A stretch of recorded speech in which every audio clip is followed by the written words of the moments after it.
लागता सहज वासनेचे बीज जळून जाय मग राम नामे उपजे आवडी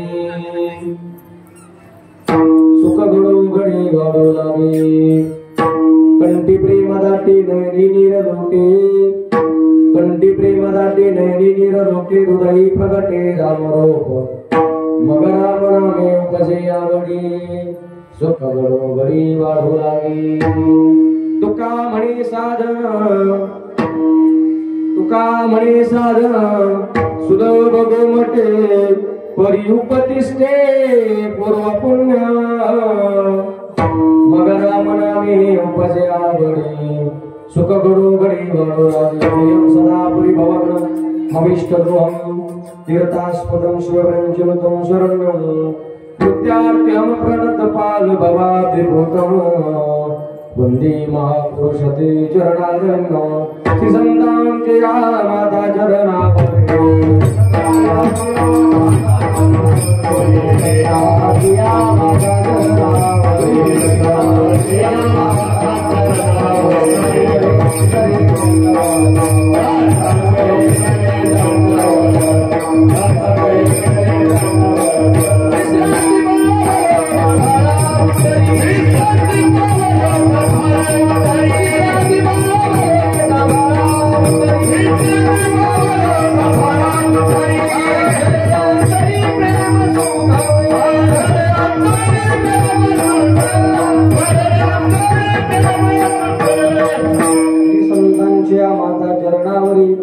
साष्टांग करे दंडवत विश्रांती पावलो संभाळतरी वाढलेंतरे प्रेमश्लोक महायोग विजय तटे भीमरत्यां वरुण कुंडली काय जातून निंदै समागत तिष्ठन्तमानंद गंगं पुरब्रह्मलिंगं भजे पांडुरंगं पांडुरंगा कुरु प्रभो नमो दुसरे चरण संतांची त्यांच्या कृपादाने कथेचा विस्तारो बाबाजी सद्गुरु दास तुकाराम सद्गुरु तुकया ज्ञान विपाळ नमो सद्गुरु सच्चिद आनंद रूपा नमो सद्गुरु भक्त कल्याण मूर्ते नमो सद्गुरु भास्कर पूर्ण कीर्ती सेविराजी सेवन झालो तुमच्या गुरु निज चरणा अहो स्वामी तुकया देवा या करावा अभि नमस्तक माझा पायावरी यावर करे संतांच्या संपादकांच्या विदाय भक्तिं विलोकितोयेन समाधि राजा वैराग्यवन्तं सुविचारयुक्तं नमामि स्वगुरुं शिरसा गावी गावी माझी सेवा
चरण रज लागता सहज सहज वासनेचे बीज जळून जाय मग राम नामे उपजे आवडी सुख घडू घडी वाढू लागे प्रस्तुत प्राप्त प्रसंगी संप्राप्त कीर्तनुकी सेवेकरता निवडला अभंग श्रीमंत संत जगद्गुरु तुकोबरा यांचा 4 चरणाचा आणि बहुतेकांच्या परिचयाचा अभंग आज या ठिकाणी सेवेकरता निवडला आहे।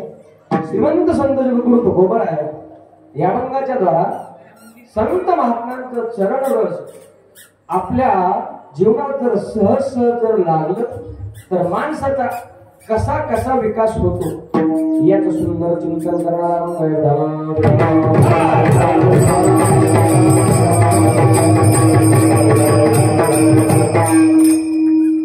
लहान बाळाच्या पायातला दूध काढा त्याला मग चढूया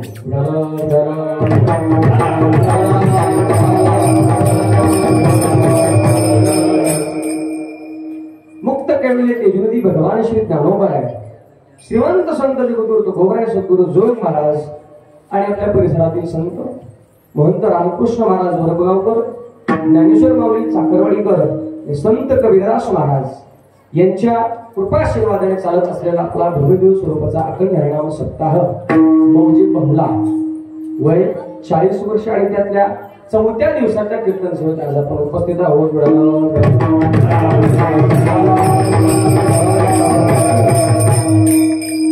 दोन बॉक्सला रिटर्न फक्त आवाज बेस कमी करायचं आहे ना, थोडा बेस थोडा कमी करा आणि इथं फक्त रिटर्न द्या चांगल्यापैकी.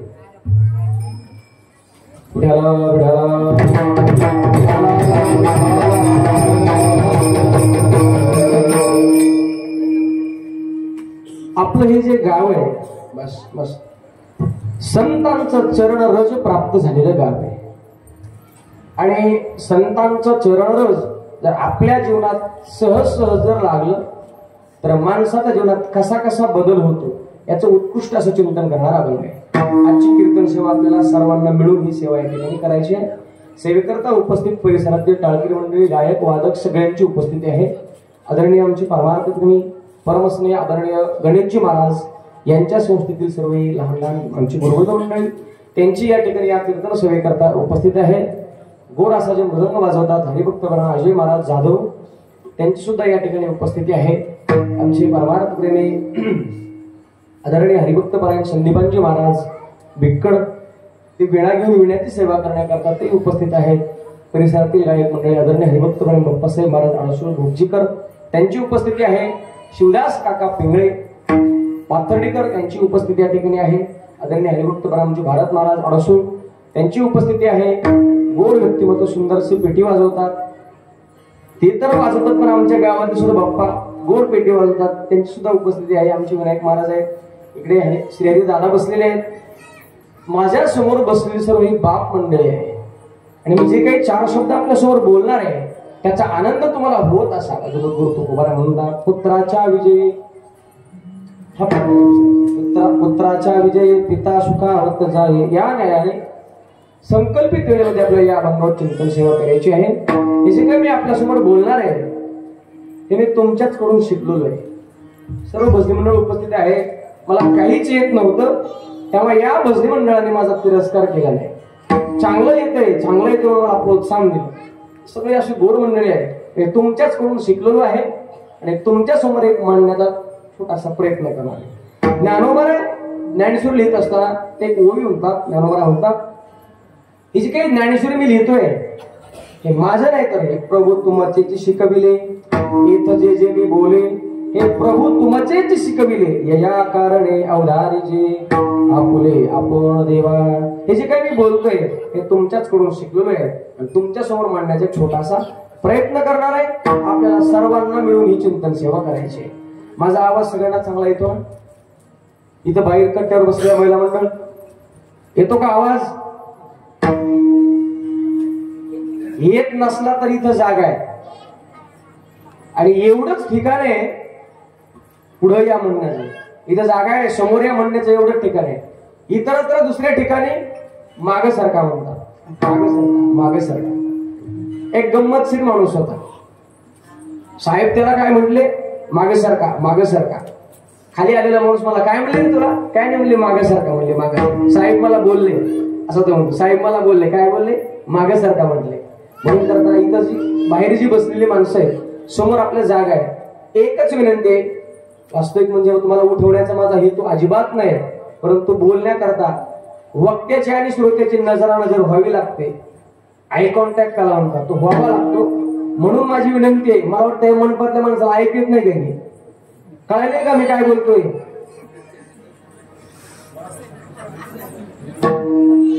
मी काय बोलतोय कळले का? इथली माणसं थोडी इथं मंडपात येऊन बसा, समोर जागा आहे म्हणजे मला बोलता येईल. मग ऐकू येते का?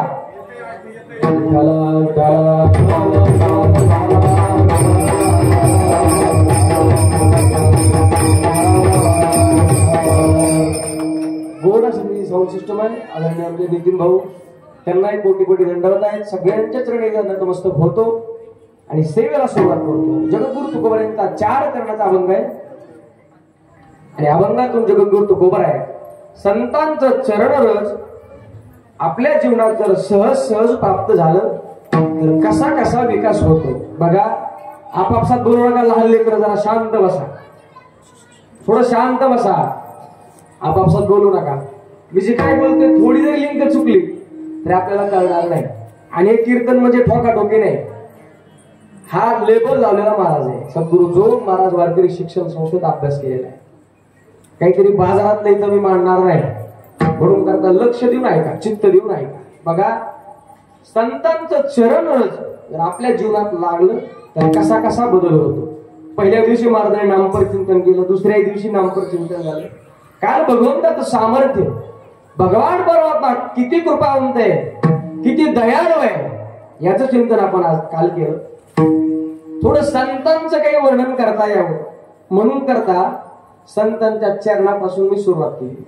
आणि असं चरण जर आपल्या जीवनात प्राप्त झालं तर काय काय बदल होतो गोड चिंतन करणारा आपण काय बघा. सर्वप्रथम संत चरण रज म्हणजे काय, त्याचे 2 अर्थ आहेत. पहिला अर्थ आहे संत चरण रज म्हणजे संतांच्या पायाची धूळ, बरोबर आहे, संत चरण रज. आणि दुसरा अर्थ आहे संतांनी निर्माण केलेलं दवी वाङ्मय, ज्ञानेश्वरी असेल, गाथा असेल, हे सुद्धा संतांचं चरण रज आहे. आणि या संत चरण रजामध्ये माणसाच्या जीवनामध्ये आमूलाग्र अशा प्रकारचा बदल होत असतो. बघा, गाथा म्हणजे सुद्धा काय आहे, संत चरण रज आहे. ज्ञानेश्वरी म्हणजे संत चरण रज आहे. या गाथ्यामध्ये किती ताकद आहे. एका ठिकाणी मी अशी कथा वाचली की एक व्यक्ती होता आणि संसारामध्ये उद्विग्न झाला. आणि संसारामध्ये उद्विग्न झाल्यामुळे तो आत्महत्या करायचं म्हणून रेल्वेच्या रुळावर जाऊन झोपला. जीवनात जर सत्संग घडला नसेल, अविचारी मनुष्य असेल तर तो काहीतरी सांगता येत नाही. म्हणून माणसाच्या जीवनात सत्संग नेहमी घडावा. अविचारी होता, आत्महत्या करायचं म्हणून रेल्वेच्या रुळावर जाऊन झोपला. आत्महत्या करणाऱ्या जीवाचा उद्धार होत नाही. म्हणून करता आत्महत्या कधी माणसाने करू नये. हा रेल्वेच्या रुळावर जाऊन झोपला आणि कधी रेल्वे येते आणि वाट पावला. वारा सुटला होता आणि गंताचं फाटलेलं पान उडत उडत आलं आणि त्याच्या छातीला अडकलं. कशाचं पान आहे त्यानं पाहिलं, त्यात काही अभंग लिहिले होते. त्यात पहिलाच अभंग होता, मरण मागे तू गाढवाचा बाळ. काय अभंग होता, जगद्गुरु तुकोबारायांच्या गात्याचं फाटलेलं पान. आणि पहिलाच अभंग होता, मरण मागे तो गाढवाचा बाळ. म्हणजे जो मरणाची इच्छा करतो तो गाढव आहे. ताडकन उठला, त्या एका चरणाचा त्याच्यावर आमूलाग्र अशा प्रकारचा बदल झाला. आळंदीला आला, भरपूर गाथेची हजार वर्षाखाली बसून पारायण केली. पुढे मोठा साधू झाला.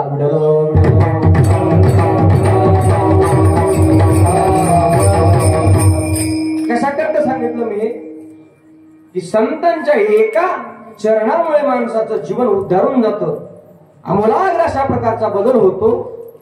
तर तसं आपण पूर्ण ग्रंथाचं, ज्ञानेश्वर ग्रंथाचं आपण पारायण करतोय. मग अशा ग्रंथाचं पारायण केल्यानंतर आपल्यामध्ये किती असा बदल व्हायला पाहिजे, आमूलाग्र अशा प्रकारचा बदल व्हायला पाहिजे.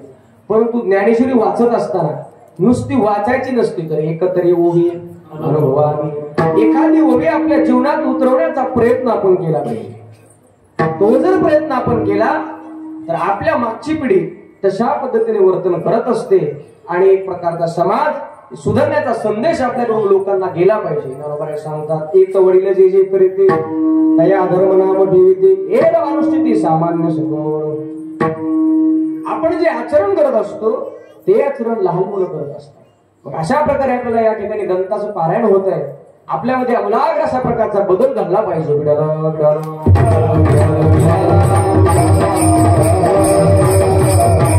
असं जे काही संत चरण रज आहे, या संत चरण रजाचा परिणाम जडावर होतो. बरं का, लक्ष देऊन ऐका, चित्त देऊन ऐका. संत चरण रजाचा परिणाम जडावर होतो, संत चरण रजाचा परिणाम जीवावर होतो, नव्हे संत चरण रजाचा परिणाम देवावर सुद्धा होतो. या तिन्हीची उदाहरणं पाहून या अभंगात प्रवेश करू. संत चरण रजाचा परिणाम जडावर होतो. बघा, एक काशीहून महात्मा आला, संत जनाबाईचं नाव ऐकलं. मोठ्या साधू आहेत, देवाबरोबर संवाद करतात, देवाला शिवाय देतात, एवढा अधिकार आहे. चला त्यांची एकदा भेट घेऊ. काशीहून आलेला साधू त्या गावात प्रवेश केला आणि विचारलं, अहो संत जनाबाईंचं घर कुठे? त्याने सांगितलं, या समोरच्या गल्लीतून पुढे जा आणि डाव्या हाताला पहिलंच घर त्यांचं. सांगितलेल्या पत्त्याने तो व्यक्ती गेला तर समोर दोन व्यक्तींची भांडणं चालू होती, दोन महिलांची भांडणं चालू होती. तिथे विचारला, हो या जनाबाईंचं घर कोणतं? अहो म्हणले, ते दोन व्यक्तीचं जे भांडण चालू आहे ना, त्यातल्या त्या पांढऱ्या साडीवाल्या जनाबाई. त्याने डोक्यालाच हात लागून, अरे मी तर यांची खूप मोठी कीर्ती ऐकून आलो आणि ह्या तर भांडतायत, आवाजच्या भाषेत बोलतायत, आणि या कसल्या संत? जवळ गेले, त्याला शांत करा, शांत करा. अरे कशा करता भांडता तुम्ही? जनाबाईने सांगितलं, बघा ही जी बाई आहे ना, माझ्या गौऱ्या चोरल्यात म्हणे. काय केलं? माझ्या गौऱ्या चोरल्यात. मग तर त्या महात्म्याला पक्का पश्चाताप झाला, तर एवढ्या लावून कशा करता आलो? बाई म्हणते माझ्या गौऱ्या चोरल्या आणि गौऱ्यावर भांडणं करते आणि हिला कोण संत म्हणेल? बरं आलो तर ठीक आहे, तर बोललं पाहिजे चार शब्द. मग काय म्हणणे तुमचं? ह्या ज्या गौऱ्या आहेत, ह्या गौऱ्या माझ्या आहेत. या गौऱ्या तुमच्या ते कशावर? जनाबाई म्हटल्या, ज्या गौरीमधून विठ्ठल विठ्ठल दोन्ही येतो समजा ती गौरी माझी. याला थोडं नवल वाटलं. त्या साधूने गौरी हातात घेतली, कानाला लावली. त्यातून काही विठ्ठल विठ्ठल आवाज आला नाही. ती गौरी टाकून दिली. म्हणली, ही गौरी तुझी नाही बाई, त्या गौरी त्याच बाईची. ठीक आहे म्हणे, दुसरी उचला. दुसरी उचलली आणि कानाला लावली. मग मात्र विठ्ठल विठ्ठल विठ्ठल असा घेऊन घेऊन आला. त्याला वाटलं माझ्या कानाचा भ्रम झाला असेल, म्हणून ती गौरी घेतली दुसऱ्या कानाला लावली. त्यातून सुद्धा विठ्ठल विठ्ठल असा आवाज आला. खाली टाकली, दुसरी गौरी घेतली. त्या सगळ्या गौऱ्यातून विठ्ठल विठ्ठल असा ध्वनी निर्माण झाला. कशामुळे घडले? तर संत जनाबाईचे चरण रोज त्या गौरीला लागले होते. म्हणजे संत चरणाचा परिणाम जडावर होतो. जड असलेली गौरी विठ्ठल विठ्ठल म्हणते. आपण गौऱ्यात गेलो तर विठ्ठल विठ्ठल म्हणत नाही. म्हणतो का?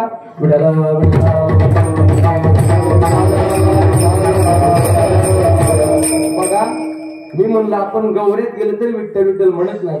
असं म्हणून मी भजन घेतलं तरी सुद्धा कोणी विठ्ठल विठ्ठल म्हणलं नाही. 50% सुद्धा लोकांची तोंड हल्ली नाही, फक्त टाळ्यावाली.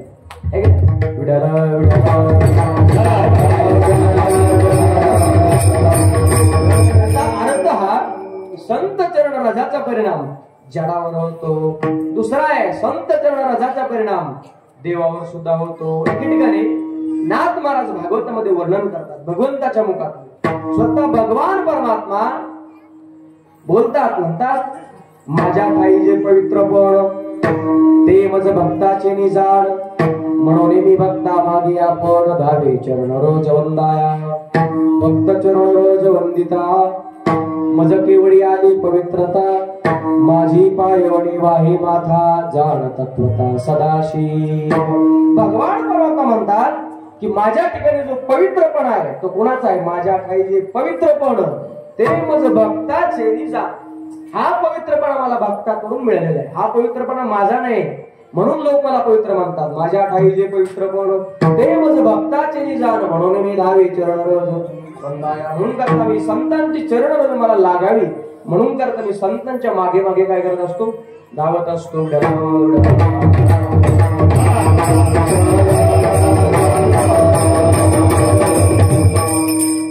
संत चरण रजाला किती महत्व आहे हे पटवून देण्याकरता भगवान परमात्मा कधी कधी लीला करत असतात. एकदा भगवान कृष्णकरेने लीला केली. सांगितलं, माझं डोकं दुखतंय. नारदजीला बोललो, नारदजी माझं डोकं दुखतंय. वास्तविक भगवंताचं डोकं कधी दुखत नाही बरं का. आणि जर देवाचं डोकं दुखायला लागलं तर आपण शिल्लक राहणार नाही. ऐकून ठेवा, डोकं दुखले नारदजीला बोलवलं. मग काय करायचं? काय नाही, भक्ताच्या पायाची धूळ जर माझ्या डोक्याला लावली की लगेच डोकं बरं होणार. नारदजीला म्हटलं, मी सुद्धा देवाचा भक्त आहे आणि माझ्या जर पायाची धूळ जर देवाला लावली तर देवाचं डोकं बरं होईल, पण माझ्या पायाची धूळ आणि देवाच्या मस्तकाला नरकात जावं लागेल. लगेच थांबलं. नरकात जायचं म्हटलं की प्रत्येकाला भीती वाटते. नारदजी म्हटले आपल्या आजूबाजूला काही भक्त आहेत का ते पाहतो आणि मी पायाची धूळ घेऊन येतो. नारदजी द्वारकेत आले, भगवंताच्या सर्व पट्टराण्यांना बोलावलं, सांगितलं देवाचं डोकं दुखते, काय पाहिजे? काय नाही म्हणे, तुमच्या पायाची धूळ द्या, लगेच देवाचं डोकं बरं होणार. त्या लगेच द्यायला सुद्धा तयार झाला.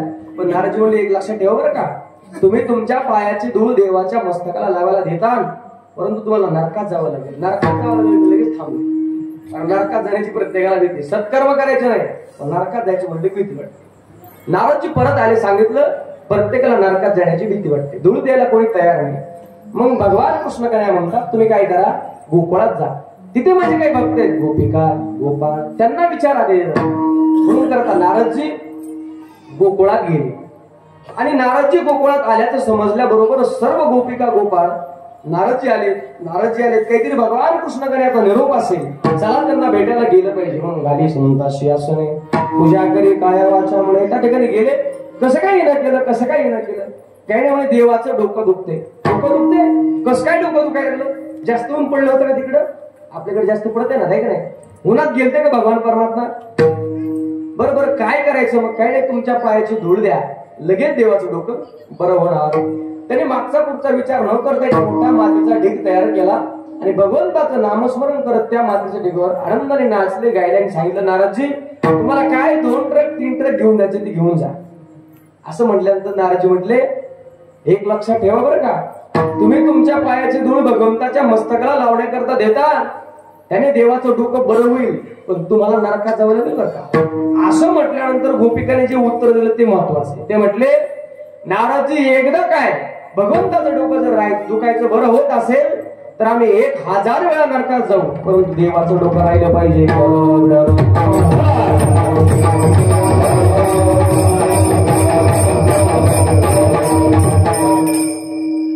याला प्रेम म्हणायचं बरं का. जिथे ज्याच्यावर आपलं प्रेम आहे त्याच्या सुखदुःखाचा विचार असतो त्याला प्रेम म्हणायचं, आणि जिथे आपल्या सुखदुःखाचा विचार असतो त्याला स्वार्थ म्हणायचं, त्याला काम म्हणायचं. भगवंतावर गोपिका गोपाळांचं खरं प्रेम होतं.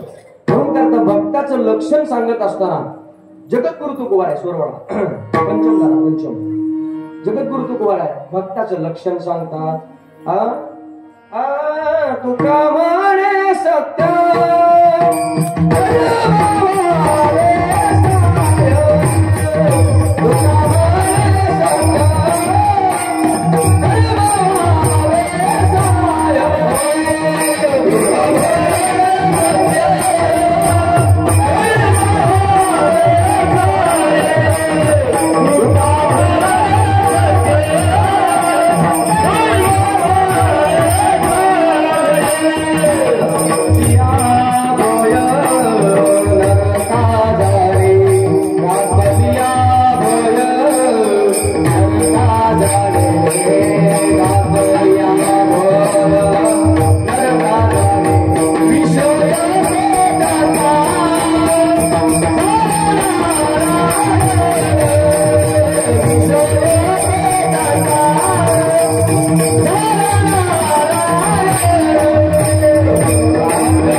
सत्य कर्माविषय घातले या भय नरका जाणे. काही कीर्तनकार या मंगळाचा अर्थ असा लावतात की सत्कर्म करा नाहीतर तुम्हाला नरकात जावं लागेल. काय म्हणतात, उपदेश करतात तुम्हाला असं सांगतात. पण बघा, हा जर अभंग आपण नीट तपासला तर या अभंगात सुरुवातीला जगद्गुरु तुकोबारांनी भक्ताची लक्षणं सांगितली आणि तुकोबारांच्या गाथाचा बारीक जर अभ्यास केला तर प्रत्येक अभंगामध्ये असं आहे, ज्या गोष्टीने उपक्रम केला त्याच गोष्टीने उपसंहार करत असतात. सुंदर ते ध्यान उभे विटेवरी करकटावरी घेऊन्या. या सगळ्यात काय देवाच्या स्वरूपाचं काय केलेले वर्णन केलेले. मग या अभंगाच्या शेवटच्या चरणात सुद्धा देवाच्या स्वरूपाचंच वर्णन आहे. तुका म्हणे माझे हेची सर्व सुख आणि पाहिन श्रीमुख मुखाचं काय केलेलं वर्णन केले. तसं सुरुवातीला या अभंगामध्ये जगद्गुरु तुकोबाराने भक्ताची लक्षणं सांगितली. काय सांगितली भक्ताची लक्षणं? भक्ताईसे जाना, भक्ताईसे जाना, जे देहावर उदास आहेत, ज्यांचा आशापास निघून गेले त्यांना भक्त म्हणायचं. मग सुरुवातीला जर भक्ताची लक्षणं सांगितली तर शेवटी उपदेश कसं काय करतील? म्हणजे हाय अर्थ बरोबर असेल, उपदेशही करतात हाय अर्थ बरोबर असेल, पण याचा एवढाच अर्थ आहे असं नाही बरं. सुरुवातीला जर भक्ताची लक्षण आहेत तर शेवटी सुद्धा भक्ताचं लक्षणच आहे. काय भक्ताचं लक्षण नीट आहे का? तुकोबारे सांगतात की नरकात जाण्याची भीती घातली जरी तरी जो सत्कर्म सोडत नाही त्याला भक्त म्हणतात.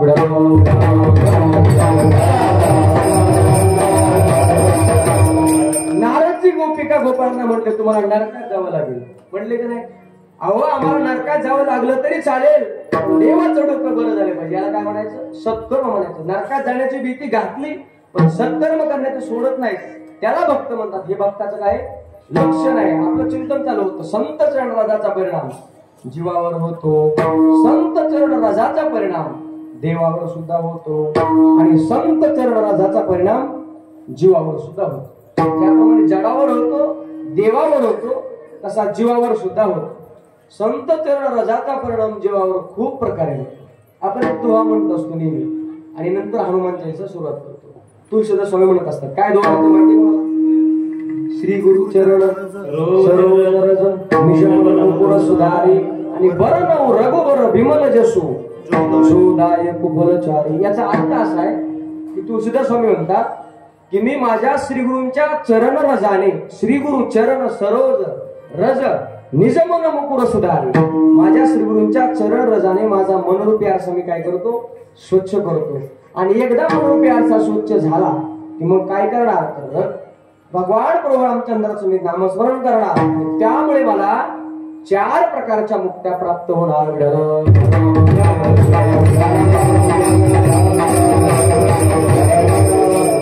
स्वामी तुलसीदासांच्या चरित्रामध्ये त्यांना 4 प्रकारच्या मुक्त्या प्राप्त झाल्या. कशामुळे?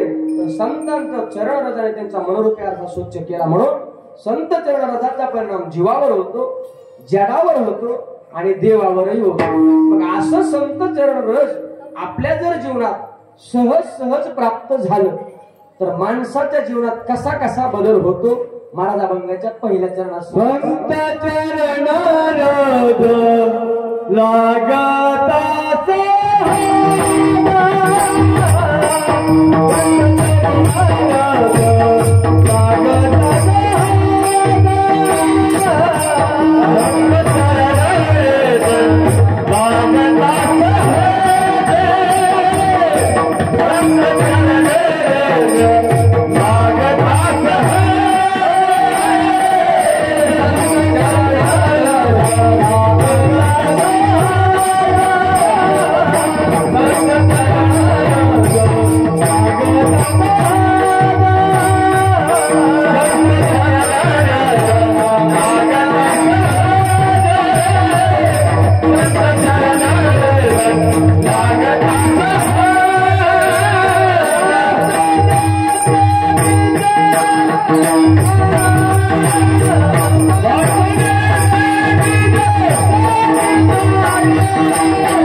संत चरण रज लागता सहज वासनेचे बीज जळून जाय. जगद्गुरु तुकोबा अभंगाच्या पहिल्या चरणात सांगतात की असं संतांचं चरण रज आपल्या जीवनात सहज प्राप्त झालं तर होतं काय, तर वासनेचे बीज जळून जाय. नुसतं वासना जातात नाही, वासनेचं बीज जात. बघा, आपण सुरुवातीला संत चरण रजाचे दोन अर्थ पाहिले, बरोबर. एक अर्थ संत चरण रज म्हणजे संतांच्या पायाची धूळ, आणि दुसरा अर्थ संतांनी निर्माण केलेलं दवी वाङ्मय, आणि तिसरा एक अर्थ संत चरण रज म्हणजे संतांनी केलेला उपदेश. हे सुद्धा काय आहे, संतांचं चरण रजच आहे. आपण संतांच्या सहवासात गेल्यानंतर संत सहज सहज बोलून जातात. त्यांच्या सहज बोलण्यामध्ये सहज बोलणे सहज जर नाही कळालं तर मग सायास करून शिकवतात. अशा प्रकारे संत महात्मे त्यांनी केलेला उपदेश हा सुद्धा संत चरण रजच आहे. आणि याच्या पुढचं तुम्हाला ऍडव्हान्स सांगतो. काही वेळेला संत जे असतात ते उपदेश करतीलच असं नाही बरं का. आणि सहज केलेली एखादी क्रिया आणि त्या क्रियेमध्ये सुद्धा जगाचं कल्याण असतं. पण ती क्रिया बघण्याकरता आपण संत अगोदर नखशिकांत लिहायला पाहिजे. त्यांचं चालणं कसं आहे, त्यांचं बोलणं कसं आहे, त्यांचं वागणं कसं आहे, त्यांचं राहणं कसं आहे, त्यांचं खाणं काय, त्यांचं पिणं काय, याचं आपण नखशिकांत निरीक्षण केलं पाहिजे. हे बोलला का रे, मोबाईल बंद कर. त्यांच्या सहवासात आपण गेल्यानंतर ते उपदेश करतीलच असं नाही. त्यांनी एखादी केलेली क्रिया आणि त्या क्रियेमध्ये सुद्धा जगाचं कल्याण. बघा, एक गोड दृष्टांत आपल्याला सांगतो म्हणजे आपल्या लक्षात येईल. संतांनी केलेली क्रिया त्यामध्ये कसा माणसाचा विकास. एक पारमार्थिक मनुष्य काही पारमार्थिक प्रश्न विचारायचे म्हणून एका साधूच्याकडे जायला निघाला. जात असताना वाटत एक घर लागलं. घराच्या वेळी एक पिंजरा होता आणि पिंजऱ्यात एक पोपट होता. त्या पोपटाने प्रश्न विचारला, हो महाराज, हो दादा, कुठे चाललात म्हणत तुम्ही. तो सज्जन व्यक्ती म्हटला, काय नाही म्हणे, माझे काही पारमार्थिक प्रश्न आहेत आणि ते साधूंना विचारण्याकरता मी एका साधूंच्याकडे चाललो. तो पोपट म्हटला, तुम्ही साधूंकडे चालला तर माझा एक प्रश्न त्या साधू महाराजांना विचारा. काय प्रश्न आहे तुझा. काय म्हणजे साधूला असं विचारा की मी या पिंजऱ्यातून कधी सुटेल. प्रश्न अगदी गोड आहे बरं का. हा प्रश्न आपल्याला अगदी तंतोतंत लाभ होतो. त्याला शांत करण्यात घेऊन जावं, आपल्याकरता अगदी तंतोतंत लाभ होतो. तो पोपट म्हटला की साधू महाराजांना विचारा की मी या पिंजऱ्यातून बाहेर कधी सुटेल. तो साधू म्हटला, काही हरकत नाही, मी आता साधूंच्याकडे चाललेलो आहे. मी साधूंना तुझ्या प्रश्नाचं उत्तर विचारतो आणि येताना तुला उत्तर सांगतो. तो सज्जन मनुष्य साधूंच्याकडे गेला. साधूने त्याला पाणी प्यायला दिलं, बसायला आसन दिलं आणि मग काही प्रश्न विचारायला सुरू झाला. म्हणजे येत असताना एका पोपटाने प्रश्न मला विचारला. काय प्रश्न विचारला, तर तो पोपट म्हणतोय की या पिंजऱ्यातून मी कधी सुटेल. असा प्रश्न विचारल्याबरोबर साधूने हातपाय ढिले केले, डोळे पांढरे केले आणि जमिनीवर पडले. असं पडल्यानंतर त्या सज्जन व्यक्तीला साधूंची तब्येत बिघडली. साधूला उठवलं, पाणी पाजलं आणि म्हटले, साधू महाराज, तुम्हाला आज मी प्रश्न विचारला.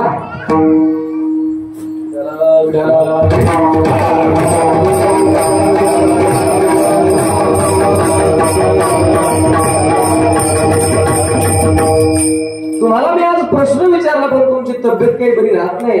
मी उद्या येतो आणि उद्या प्रश्न विचारतो. हा व्यक्ती जायला निघाला. पोपटाने आठवण केली, दादा विचारला का माझा प्रश्न. तर तो व्यक्ती म्हटला, प्रश्न विचारला नाही, साधूची अचानक तब्येत बिघडली, आता उद्या मी जाणार आणि उद्या प्रश्न विचारणार, तुला येताना सांगतो. व्यक्ती घरी गेला, सकाळी परत जायला निघाला. जात असताना त्याने आठवण करून विचारलं का माझा प्रश्न. ते सज्जन व्यक्ती त्या साधूंच्याकडे गेला आणि बसल्यानंतर पहिला प्रश्न पोपटाचा विचारला. म्हणजे पोपट असं म्हणतोय, मी या पिंजऱ्यातून कधी सुटेल. असा प्रश्न विचारल्याबरोबर परत साधू डोळे पांढरे करायचे, हातपाय ढिले करायचे, जमिनीवर पडायचे. या व्यक्तीला वाटलं या प्रश्नात काहीतरी गडबड आहे. साधूला उठवलं, पाणी प्यायला दिलं आणि मनातल्या मनात विचार करत निघाला, या पोपटाचा प्रश्न काहीतरी चुकीचा असावा. प्रश्न विचारल्याबरोबर साधूची तब्येत बरी राहत नाही. आता मी उद्या येणार पण तू याचा प्रश्न काही समजा मी विचारणार नाही, मी माझे परमार्थी प्रश्न विचारणार. म्हणून येत असताना ते नेमकं घर लागलं आणि पोटाने आवाज दिला, विचारला का माझा प्रश्न? काय म्हणाले साधू? तर तेव्हा तो व्यक्ती म्हटला, तुझा प्रश्न मला विचारू नको, तुझा प्रश्न मी अजिबात विचारणार. काय झालं? तुझा प्रश्न विचारल्याबरोबर साधू डोळे पांढरे करतात, हातपाय डिले करतात आणि जमिनीवर पडतात. माझे प्रश्न विचारायचे राहून जातात आणि तुझं उत्तरही मला मिळत. म्हणून आता तुझे प्रश्न मी विचारणार नाही, आता उद्या जाणार पण मी माझेच प्रश्न विचारणार. तर तो पोपट म्हणला, काही हरकत नाही, नका विचारू, मला माझ्या प्रश्नाचं उत्तर मिळालं. पोपट काय म्हणला की मला माझ्या प्रश्नाचं उत्तर कळालं, मिळालं. तुम्हाला कळलं का? तुम्हाला कळलं? इकडे कळलं का महिला मंडळ? तुम्हाला प्रश्न कळलं तर मी सांगण्याकरता चालू, चित्त देऊन ऐका. तो पोपट म्हणला, मला माझ्या प्रश्नाचं उत्तर मिळालं. तुला कसं काय मिळालं? मी तिथे जाऊन मला नाही मिळालं. तुला कसं काय मिळालं? म्हणजे मला कसं काय मिळालं, मला कसं काय कळलं हे तुला मी दाखवतो. तू बाजूला उभा. तो व्यक्ती बाजूला उभा राहिला आणि या पोपटाने त्या पिंजराची तार असते, त्या तारावर न बसता अंग टाकून दिलं, डोळे पांढरे केले, असं पडून राहिलं. मालक घराच्या बाहेर आल्यानंतर सहज पिंजराकडे लक्ष दिलं. अरे पोपट तर काडीवर बसायला पाहिजे होता, ज्या अर्थी खाली पडला त्या अर्थी तो मेला. तो मालक तिथे गेला, पिंजऱ्याचं दार उघडलं, पोपट हातात घेतला आणि फेकून दिल्याबरोबर भुरकीन पोपट उडून गेला.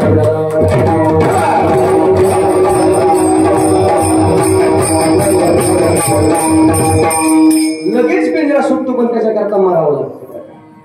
म्हातारा माणसाला घेण्यासारखे. जोपर्यंत म्हातारा माणूस म्हणेल मला चांगलं दिसतंय, मला चांगलं ऐकायला येते, तोपर्यंत माणसं म्हणतात सोडा बसेल. बघा शेतात नाही काम दिसत असलं तरी, ऐकू येत असलं तरी म्हणायचं मला आता ऐकायला येत नाही, मला आता दिसत नाही, म्हणून जा पंढरपूरला, जा सप्त्याला. मुद्दा माझा लक्षात घ्या. साधूने काही उपदेश केला का? बोला. साधूने काय केलं बघ? क्रिया करो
काहीच केला नाही, परंतु तैसे संत जगी क्रिया करून दाविती अंगी, म्हणजे संतांनी सहज सहकारी क्रिया केली तर त्याच्यामध्ये माणसाचं जीवन बदलवण्याचं सामर्थ्य असतं. याला सुद्धा संत चरण रज म्हणायचं.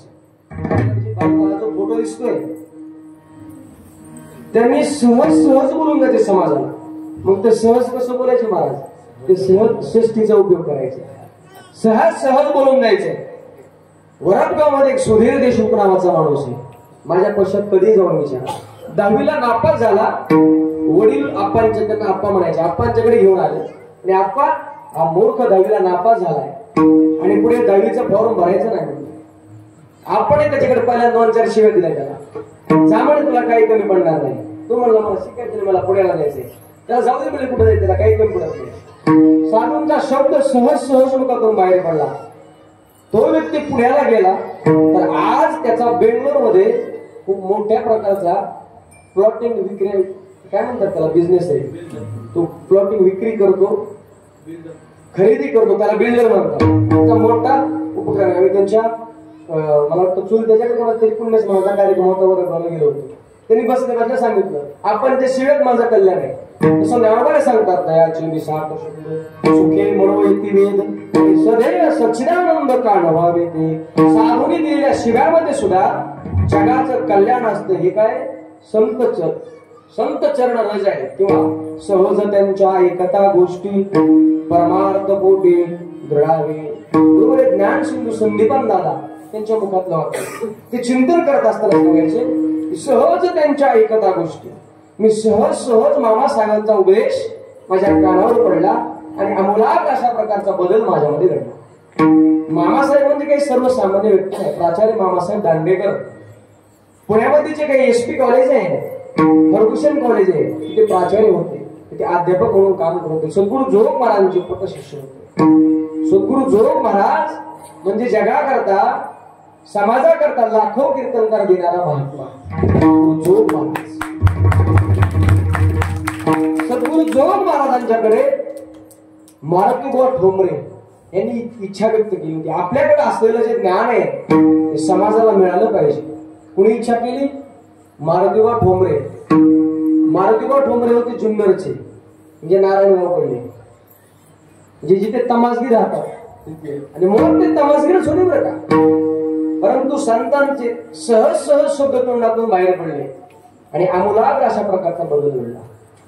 ते असं म्हणायचे, मी आज थोडं त्यांचं चरित्र वाचलंय मारुतीबुवा ठोंबरेंचं. ते मिठाई विकण्याचं बंद करायचे आणि त्याबरोबर त्यांचा तो तमाशाचा खेळ सुद्धा होता. अधूनमधून ते आळंदीला दर्शनाला यायचे आणि दर्शनाला आल्यानंतर स्वामीनारायण महाराज म्हणून त्यांच्या दर्शनाला यायचे आणि एकनाथ बुवा कबीर यांच्या मठात ते थांबायचे. ते काय आणि तिथे एक मार्तंड मामा म्हणून होते, मार्तंड बुवा त्यांना म्हणायचे. तर माझ्या काही ते बघण्यात नाही, चरित्रामध्ये चिंतन आलेले. मार्तंड बुवाच्या दर्शनाला यायचे. एकदा ते मार्तंड बुवाच्या दर्शनाला आले. कोण? मारुतीबुवा ठोंबरे, तमासगीर. लक्षात ठेवा बरं का, मी कशा करता सांगतोय. ते तमासगीर त्यांच्या दर्शना करता आले. दर्शन घेऊन जात असताना तिथे एक व्यक्ती होता आणि तो सुद्धा व्यक्ती जुन्नरचाच होता आणि त्या व्यक्तीने पाहिलं की हा व्यक्ती यांच्या दर्शना करता येतो आणि निघून गेल्यानंतर त्यांना म्हटले, तुम्हाला माहितीये का बुवा हा व्यक्ती कोण आहे? म्हणजे कोण आहे तो व्यक्ती? अहो जुन्नर मधला 1 नंबरचा व्यसनाधीन व्यक्ती आहे आणि त्याच्या समोर जी बाई होती ना, तिथे ठेवलेली बाई होती. त्याने मोकळं सांगून दिलं. म्हणजे असं राग आला, परंतु निघून गेलेला होता. जाऊ द्या म्हणे, त्याला परत कधीतरी येऊ द्या, तिथे सांगतो म्हणजे मी त्याला काय करायचं. मग एवढ्या वेळी परत ते दर्शनाला आलं. दर्शनानंतर त्या मार्तंड बुवाने दर्शन घेऊन दिलं नाही. खडसाने विचारलं, मी जे ऐकतो ते खरं आहे का? साधूंचा शब्द मुखातून बाहेर पडला, खोटं बोलता येत नव्हतं, खरंय म्हणे. आत्ताच्या आता इंद्रायणी स्नान करा आणि माऊलींच्या समोर डोकं मस्तक आपटा, की तुमडे असं वागणार नाही. सहज बोलून गेले. गंगेत इंद्रायणीमध्ये स्नान केलं आणि ज्ञानोबा यांच्या समोर नतमस्तक झाले आणि सद्गुरू जोग महाराजांची संगत त्यांना घडली. जोग महाराजांचे प्रवचन ऐकायचे, जोग महाराजांची कीर्तन ऐकायचे आणि सहज बोलून येते जोग महाराज.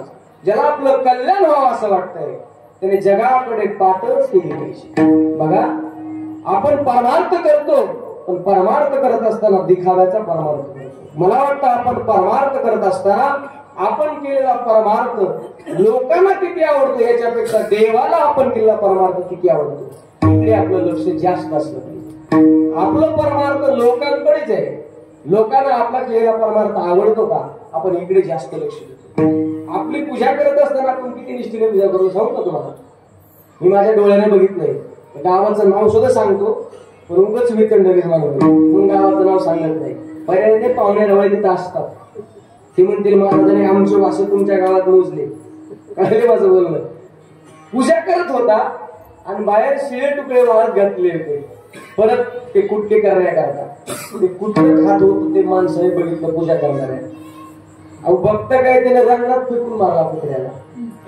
असे आपली पूजा. म्हणजे आपण पूजा करत असताना आपली पूजा देवाला किती आवडली पाहिजे. जोग महाराजांचं चिंतन जर केलं, जोग महाराजांचं चरित्र जर आपण पाहिलं तर जोग महाराज कधीच लोकसंग्रह करत बसत नव्हते. जोग महाराजांच्या जवळ आलेला व्यक्ती फक्त 1 ते 2 मिनिट थांबायचा, काम झालं की निघून जायचं. थांबत नव्हता जोग महाराजांच्या जवळ. परंतु मारुतीबुवा ठोंबरेंनी इच्छा केली की महाराज तुमच्याकडे असलेलं ज्ञान आपल्याला वारकरी शिक्षण संस्थेच्या रूपाने ते प्रगट व्हावं अशी इच्छा व्यक्त केली एका तमासगीराने. आणि तमासगिराच्या इच्छेमुळे सद्गुरु जोग महाराजांच्या कर्मी लाखो कीर्तनकार समाजामध्ये कीर्तन करतात. कृपा आहे त्या तमासगिराची.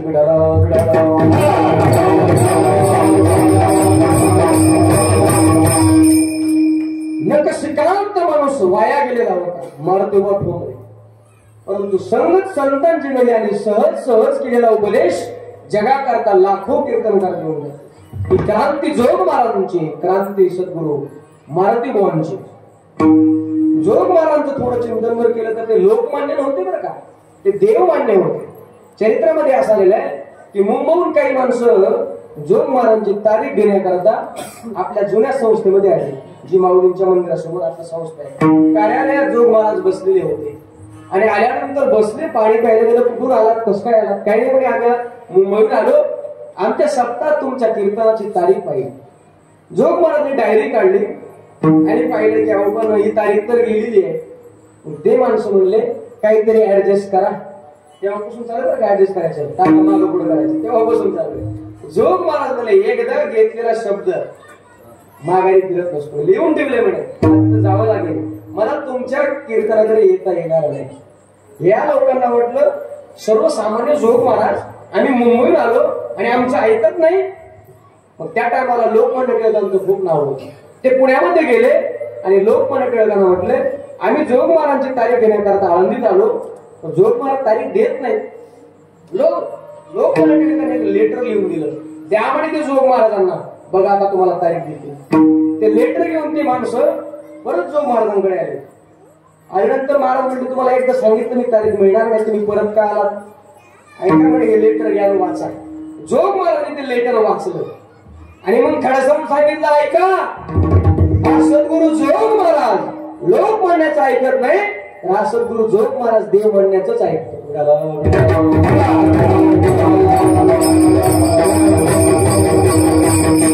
सांगा लोकमान्य टिळकांना, हा सद्गुरु जोग महाराज लोक म्हणण्याचं ऐकत नसतो, फक्त देव म्हणण्याचं ऐकत असतो. लोक परत लोकमान्याकडे गेले, सांगितलं तुमचं ऐकत नाही. लोकमान्य टिळक जोग महाराजांच्याकडे आले. लोकमान्य टिळकांनी जोग महाराजांना शिकांतोने हाळलं आणि पायावर नतमस्तक झाले. ताकद सद्गुरु जोग महाराजांची.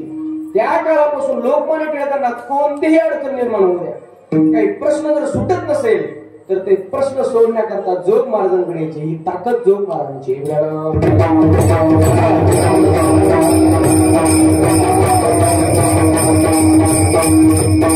आणि असं संतांचं चरण आपल्या जीवनात जर सहज सहज प्राप्त झालं तर होतं काय, वासनेचे बीज जळून जाय. बघा वासना म्हणजे काय, वासनेचं बीज म्हणजे काय, आणि ते संतांच्या सहवासात गेल्यानंतर कसं जातं, वासनेचे प्रकार किती आहेत याचं आपण थोडक्यात चिंतन करू आणि आपण अभंगाला पूर्ण देऊ.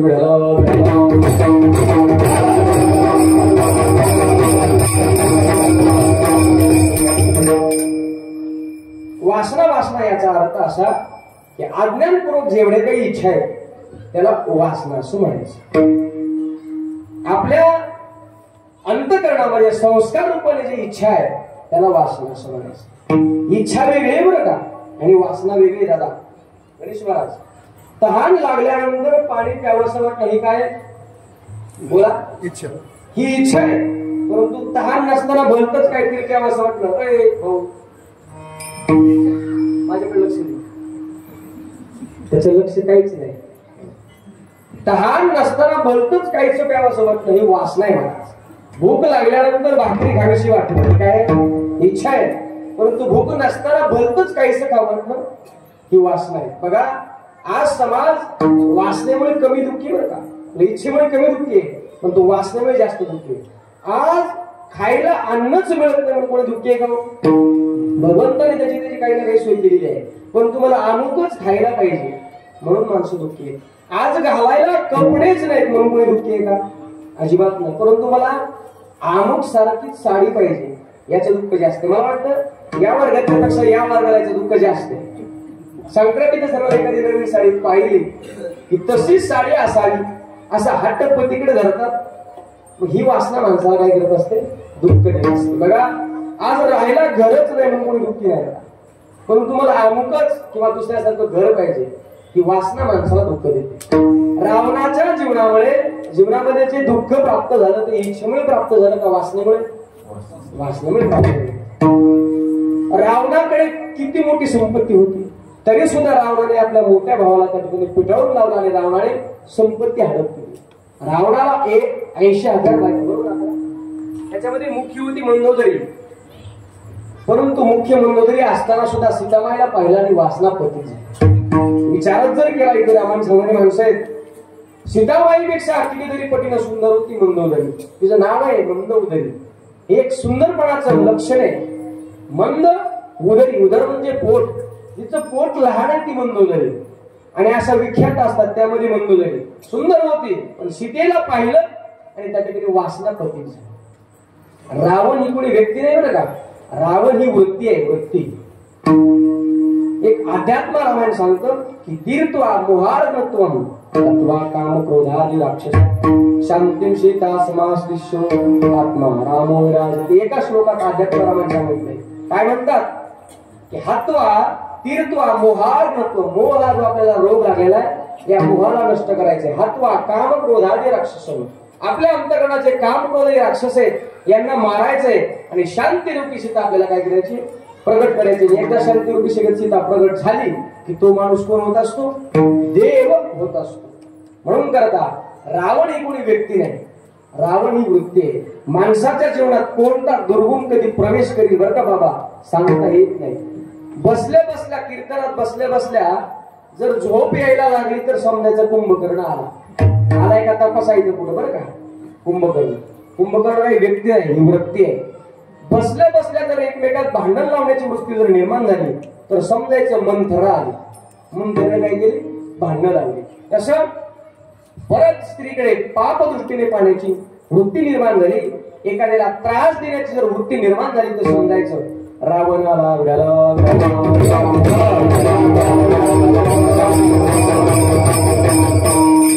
आज माणसं इच्छेमुळे दुःखी नाहीत तर वासनेमुळे दुःखी आहेत. वासना जीवाला फार दुःख देत असते. ज्ञानोबाने सांगतात ही जी वासना आहे, वासना माणसाला ज्या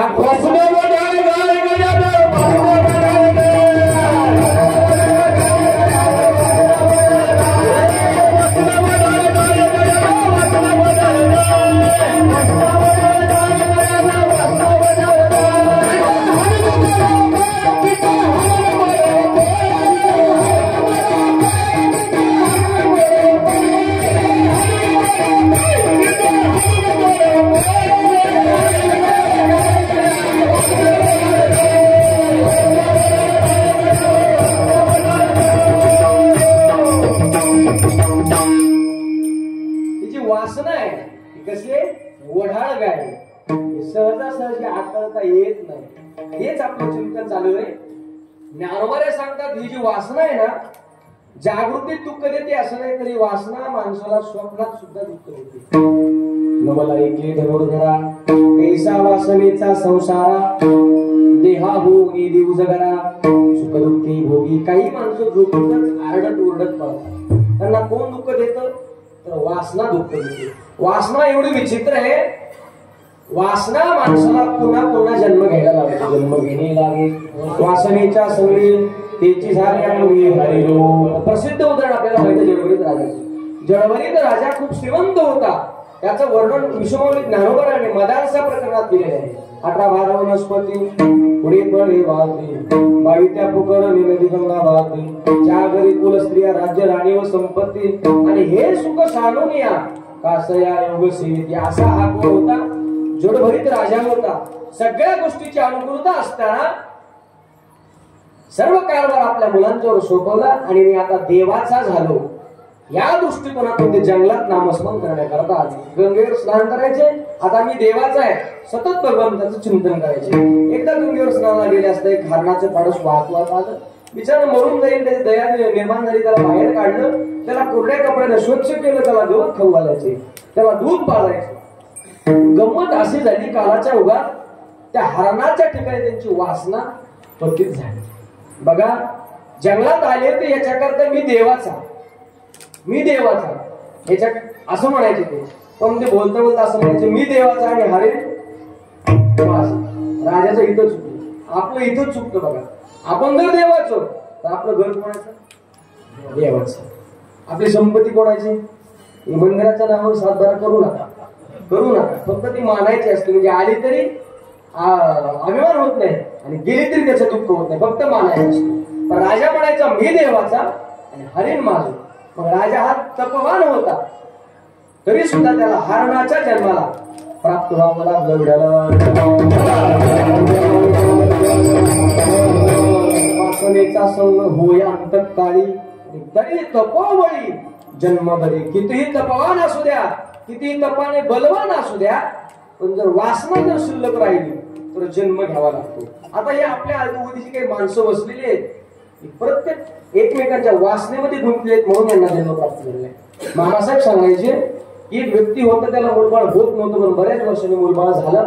2 वर्षाचा असतो, एवढं आजारी पडलं, 5 लाख रुपये खर्च झाले, पण वाचून नाही मेल. तो उद्विग्न जरा साधूच्याकडे गेला, महाराज माझ्या जीवनात असं का घडलं? साधू म्हटले, आई तू एकदा एका व्यक्तीचे 5 लाख रुपये घेतले होते, त्या व्यक्तीला तू परत दिले नाही. तो व्यक्ती हाय हाय करत मेला, तोच तुझ्या कुठे जन्माला आला आणि त्याचे 5 लाख रुपये तू घेऊन गेला.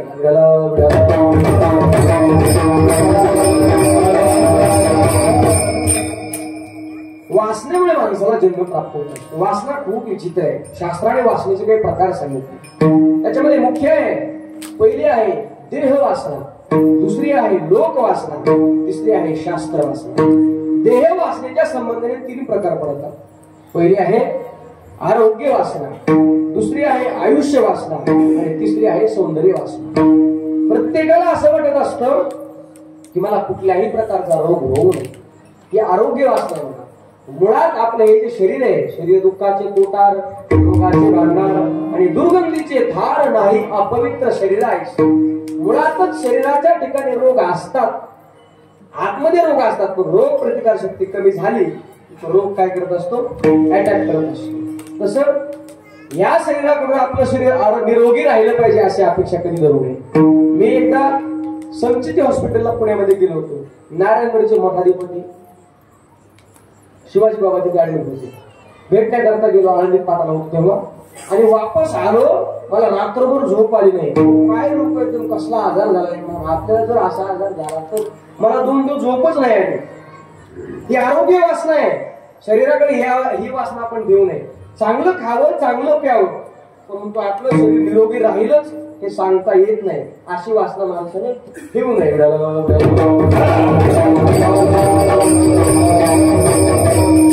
दुसरी आहे देह वासनेच्या संबंधाने आयुष्य वासना. किती आयुष्य आहे हे आपल्याला माहित नाही, परंतु जसं आपलं कर्म आहे तसं आपल्याला जीवन जगावं लागतं. जेवढं आपलं प्रारब्ध आहे तेवढं आपल्याला आयुष्य प्राप्त होत असतं. परंतु प्रत्येकाला असं वाटत असतं की मी कायम जगावं, मी अमर व्हावं. कुणालाच मरण आवडत नाही. बसलेला इथं कुणाला मरण आवडत, हात वर करा. कुणालाच आवडणार नाही, कारण तो ज्ञानोबांनी शिक्कामोर्तब केले, आगा मर हा बोल न साहती मेल्यावर तरी. एखाद्याला मर म्हणलं तरी राग येतो, सहन होत नाही. ज्ञानोबांची भाषा आहे. म्हणून करता आपण आयुष्य जगत असताना ही आयुष्य वासना ठेवू नये. पुण्यामध्ये एक व्यक्ती होता, तो भाषण करत होता 100 वर्ष कसं जगावं. मी असं करतो, मी तसं करतो, मी अमुक खातो, मी अमुक करतो, मी अमुक वाजता उठतो, मी असा व्यायाम करतो आणि मी 100 वर्ष जगणार, आणि मी सांगितलेल्या नियमाचं जर तुम्ही पालन केलं तर तुम्ही सुद्धा 100 वर्ष जगणार. तो सांगत होता. 1 तासभर व्याख्यान दिलं, खुर्चीवर बसला, पाणी प्यायला लागला. पाणी पिण्याच्या गजाच मिळाला आणि त्याच्या दाव्याला मामासाहेबांचं कीर्तन ठेवलं होतं. हे मामासाहेबांच्या चरित्रातलं आहे, मी काही बाजारातलं मांडत नाही आपल्या समोर. आणि मामासाहेबांनी आवाज घेतला, अरे चाले हे शरीर कोणाचे असेल ते आणि कोण बोलविते, अरे विरोधी कवी ऐक विक नारायण दयाचे भजन चुकलो. किती आयुष्य माहित नाही, परंतु जोपर्यंत आपलं आयुष्य आहे तोपर्यंत माणसाने जीवन चांगलं जगावं, जीवन गोड जगावं. हल्ली माणसं प्यायला लागलीत कडू. जीवन गोड कसं होईल महाराज? माणसाचं जीवन गोड असावं, माणसाचं जीवन सरळ असावं. गुरुने भगवान महाराज गुरुबाबांना सांगायचे की माणसाच्या जीवनामध्ये 3 गुणांचा समुच्चय असावा. सरळ, कसं जीवन असावं? सरळ म्हणजे सीता, राम आणि लक्ष्मण. सरळ अशा प्रकारचं जीवन असावं. पण माणसाचं जीवन सरळ नाही. माणसं महाराज विनाकारण वाकड्यात वागतात. का वाकड्यात वागतात? देव जाणे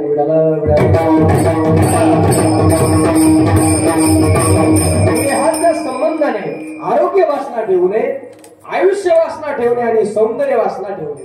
प्रत्येकाला वाटत असतं मी नेहमी चांगलं दिसावं. दिवसातून 5-5 वेळा आरसा बघतात, 10-10 वेळा आरशासमोर उभारतात माझ्या सहित.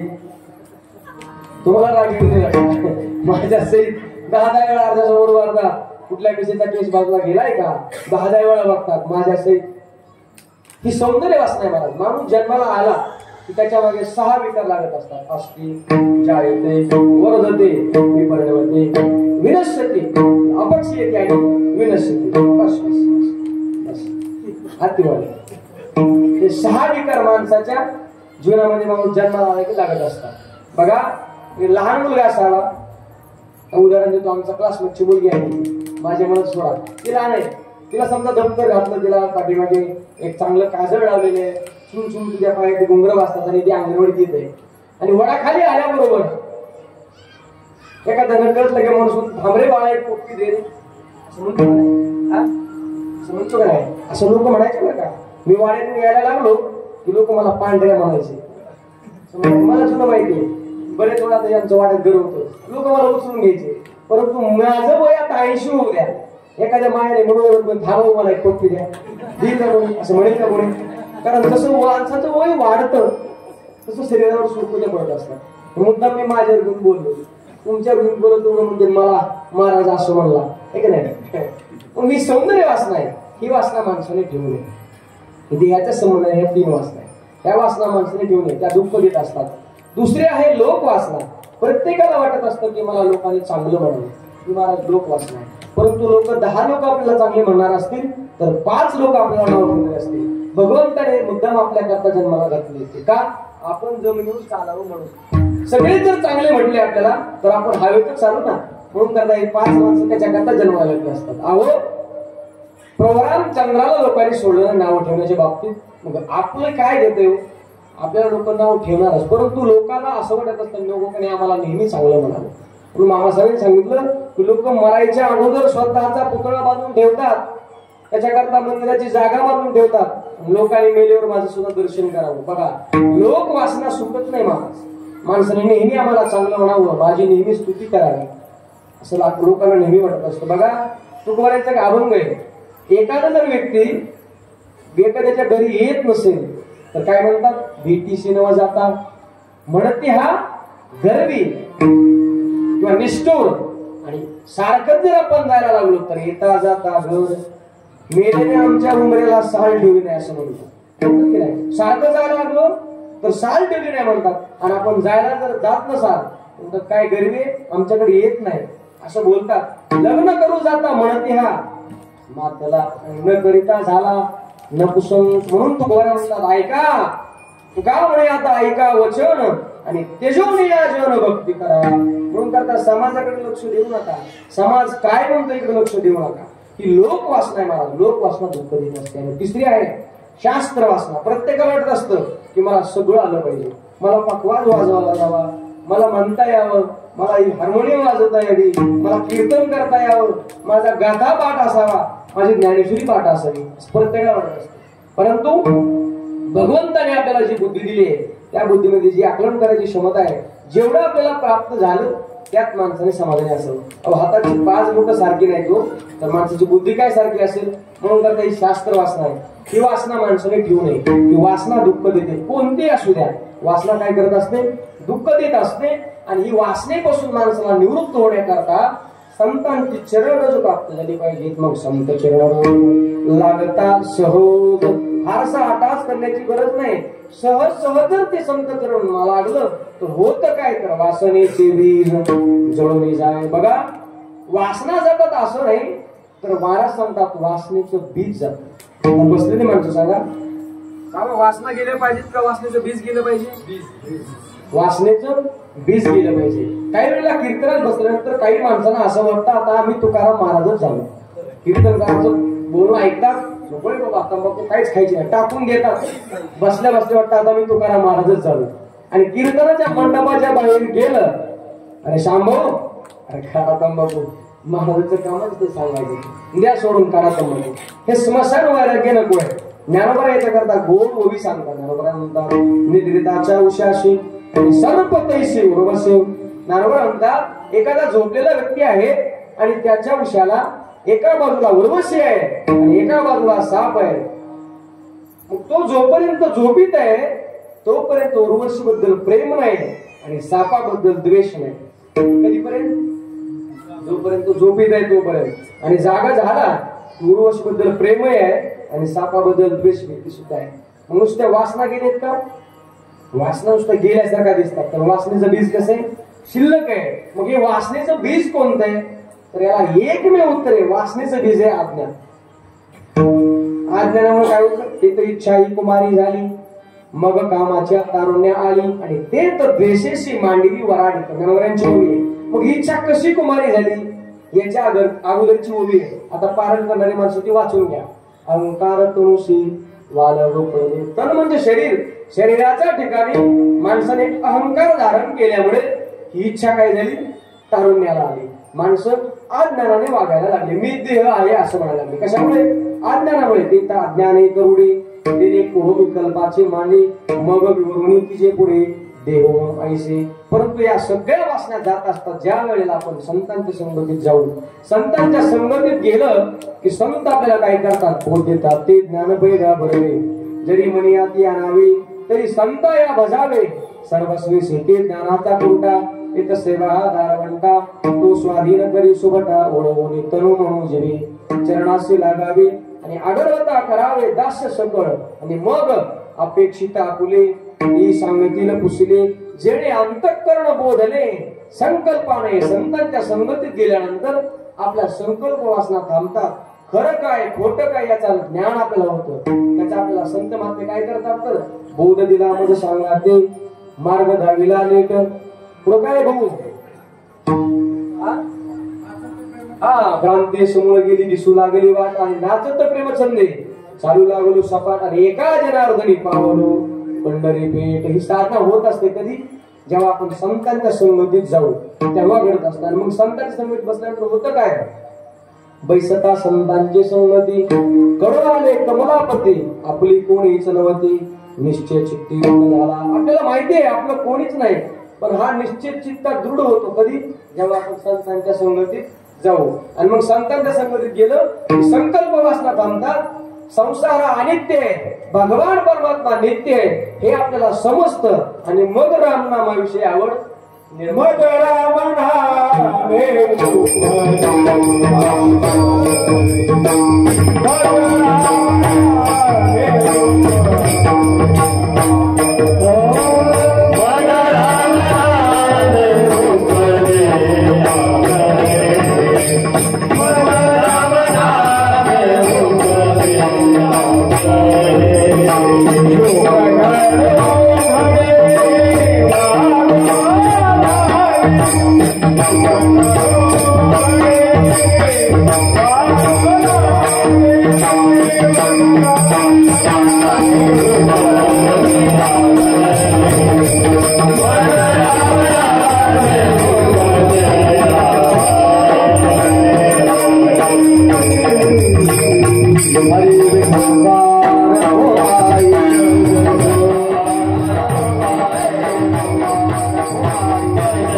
जोपर्यंत आपल्या जीवनामध्ये वासनेचा परमार्थ आहे तोपर्यंत रामनामाविषयी आपल्याला आवड निर्माण होत नाही. जेव्हा वासनेचा परमार्थ संपतो, जेव्हा वासनेचं बीज जळून जातं, बसा 2 मिनिटं, जेव्हा वासनेचं बीज जळून जातं तेव्हा मग आवडीचा परमार्थ सुरू होतो. मग रामनाम उपजे आवडी. बघा परमार्थामध्ये सुद्धा प्रकार आहेत. काही परमार्थ नडीचे, काही सवडीचे, काही आवडीचे आहेत. त्याच्यामध्ये एक वारकरी आळंदीला पंढरपूरला वारीत दिसला 3 वर्ष. 3 वर्षानंतर वारीत दिसला नाही. 4थ्या वर्षी म्हणलं महाराज वारीत कसं काही नाही. काय नाही, आमचा मुलगा व्हावा म्हणून नव स्वतः मुलगा झाला, वारी संपली. हा काय नडीचा परमार्थ आहे. काही लोक मान मिळावा म्हणून परमार्थ करतात, पैसा मिळावा म्हणून परमार्थ करतात.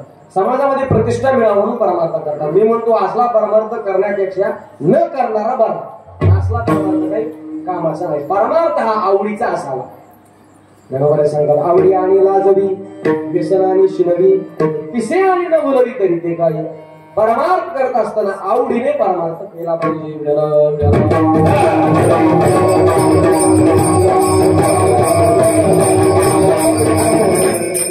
पुढे धावत्या वेळामध्ये आपल्याला चिंतन करायचे. या अभंगावर चिंतन करायचा फारसा वेळ कमी पडतो, वेळ पुरत नाही. का तर या अभंगावर सद्गुरू जोग महाराजांनी चिंतन केलेले आहे. आणि जोग महाराजांचं चरित्र वाचलं की या अभंगावर किती वेळ पण बोलता येतो. सगळा अभंग जोग महाराज तंतोतंत लागतो. जोग महाराज या अभंगावर चिंतन करायचे. हा अभंग गात्यामध्ये नाही, म्हणजे हा अभंग क्षपक आहे, तरी सुद्धा जोग महाराजांवर चिंतन करायचे, मामासाहेब चिंतन करायचे. म्हणून हा अभंग मी इथे चिंतनाला घेतलेला आहे.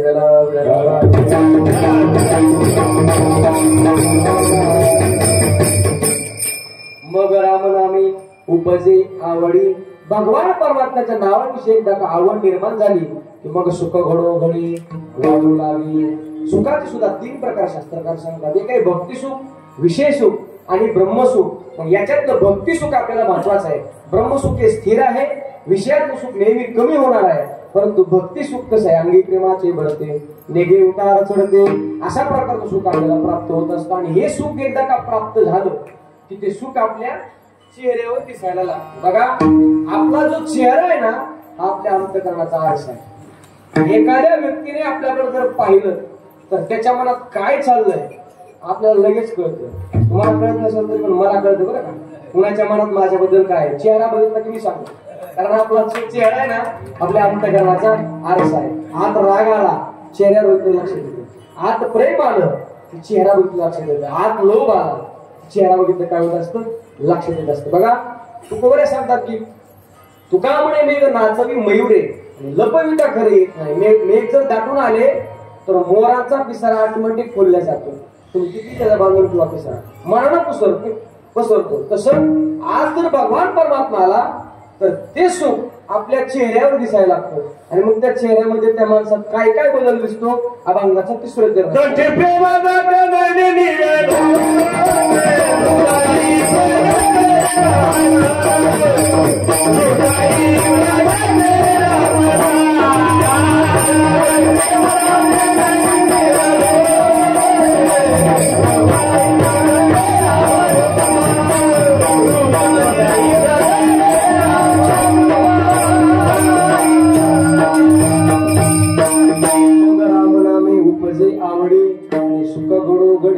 वाढू लागे. हे वाढलेलं सुख जे आहे ते आपल्या चेहऱ्यावर दिसायला लागते.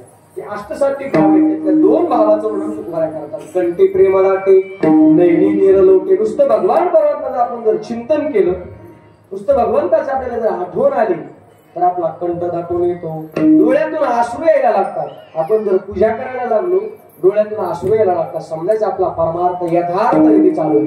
आणि परमार्थ देवाचं नाव घेतल्यानंतर, देवाची पूजा करत असताना, देवाला पाहिल्यानंतर आपल्या जर कंठ दाटून येत नसेल, डोळ्यातून जर आसू येत नसतील तर परमार्थ आपला यथार्थ रीतीने चालू नाही असं समजायचं. मग बघा, आपला परमार्थ आपला पण तपासा. आपला परमार्थ यथार्थ रीतीने चालू आहे का नाही चालू आहे. आपण इथून मागे किती वेळा पंढरपूरला गेलोय. पंढरपूरला गेल्यानंतर आपण देवाला पाहिलंय, परंतु देवा करता आपल्या डोळ्यात कधी आश्रू आले का, आपला पण तपासा. डोंगरेजी महाराज सांगायचे, ते म्हणायचे संसार, आपला जीव संसार के लिए रोता है, जीव पत्नी के लिए रोता है, जीव पुत्र के लिए रोता है. जिस दिन जीव भगवान के लिए रोएगा उसका बेड़ा पार हो जाएगा. देवा करता रडलं पाहिजे, परंतु आपलं रडणं सगळं संसार करता चालेल. चला, मला चिंतन करायचं नाही. संकल्पित संपलेले आहे, फक्त 3 मिनिट शिल्लक राहिलेले आहेत. आटली वेळेत मला मी जेवायला सोडणार आहे. या संस्थेचा कीर्तन करायला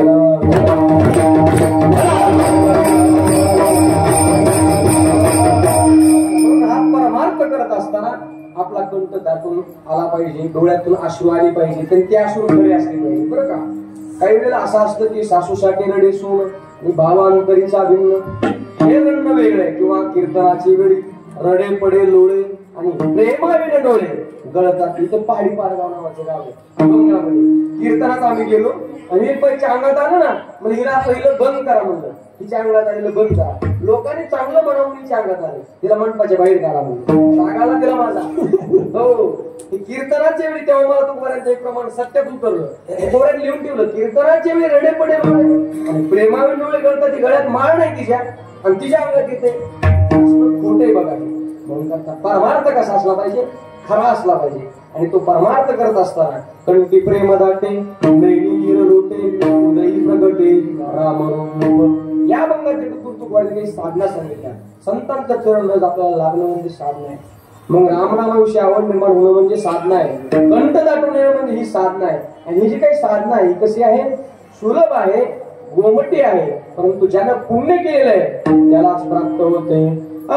तुका म्हणे साधना सुलभ गोमटे, तुका म्हणे साधना सुलभ गोमटे,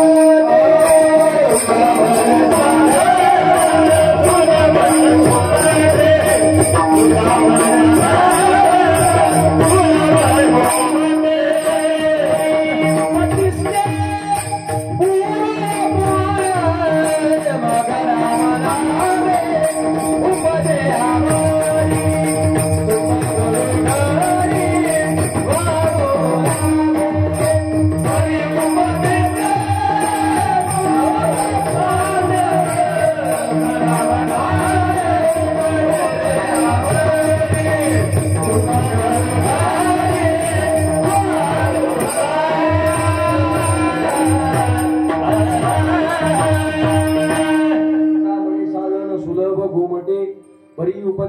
पूर्व पुण्य. हे जे काही साधन आहे अभंगात सांगितलं हे कसं आहे? सोपं आहे, गोमट आहे आणि सुलभ आहे. म्हणजे सगळ्यांना करण्यासारखं आहे.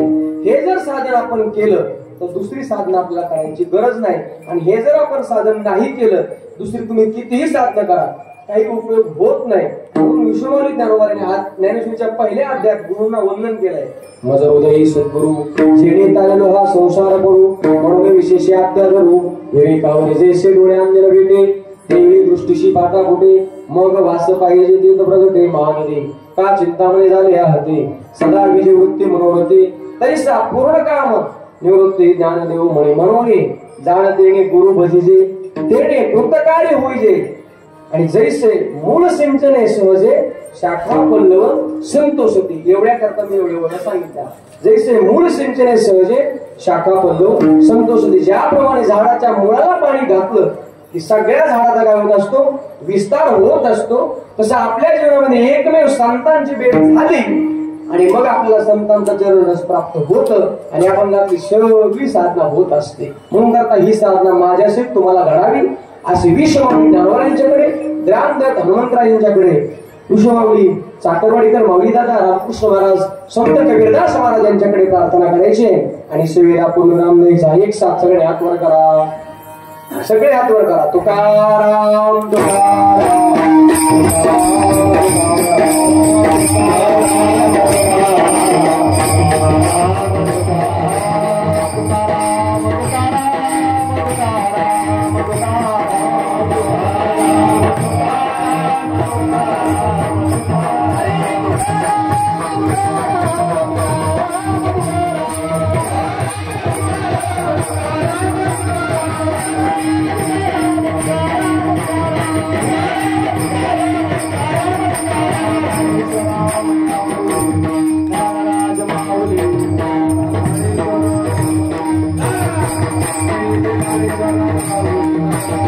Hallelujah.